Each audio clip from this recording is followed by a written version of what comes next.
Hello guys, Taste Buddy here, and in today's video I'm going to show you a real quick, easy and cost-effective recipe that I like to make.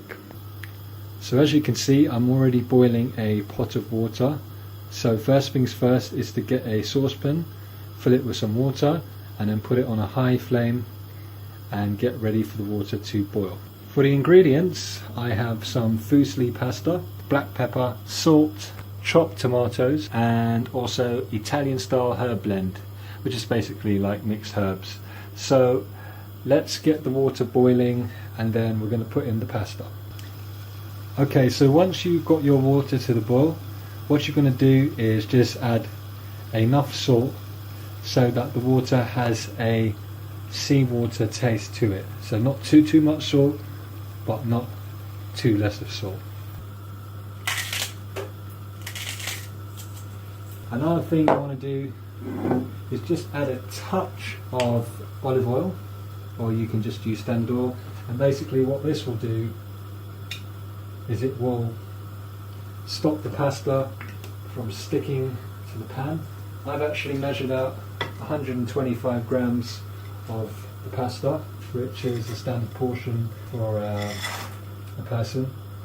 If you're cooking for two, obviously just double that portion to 250.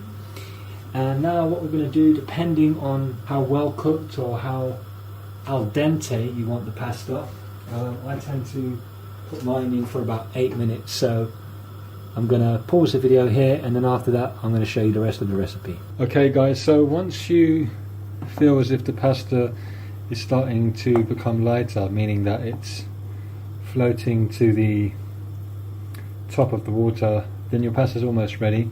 I mean, at this point I would say that the pasta for me is al dente.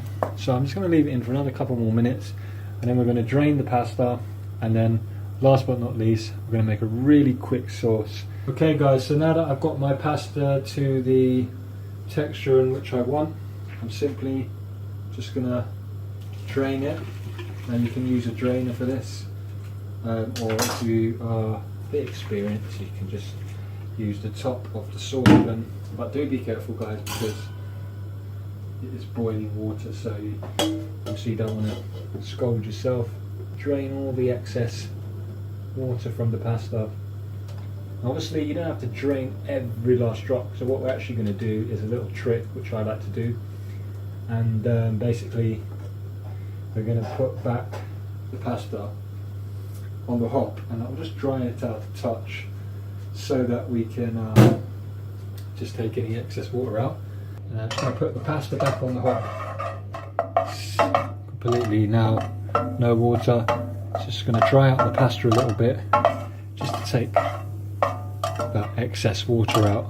The next thing we're going to do now is add the sauce. As I said, this is going to be a really simple recipe. I'm going to just take the sauce and I'm actually just going to really do the easiest method. Call it the laziest method if you like, but this is really designed to be a really quick meal. Just cut a little corner in there. Okay, and what I'm going to do is put the sauce where the pasta is, and in fact you don't have to use the whole thing because it might be too much just for one portion, so I've used half. Just before you put it on the hob, just mix that in. The key to this now is we're going to cook this very slowly for about 5 minutes. We're going to add in some Italian mixed herbs, a bit of black pepper again and a bit of salt. Simmer it for about 5 minutes. Okay guys, so I've been cooking this now for about 5 minutes. Just infuse the flavours real quick. I've added the Italian mixed herbs, a bit of black pepper and a touch of salt. So now it's time to serve it. I like to add a bit of Parmesan cheese. Now you can add this into the equations whilst it's still cooking, or you can do it over the top depending on what you like.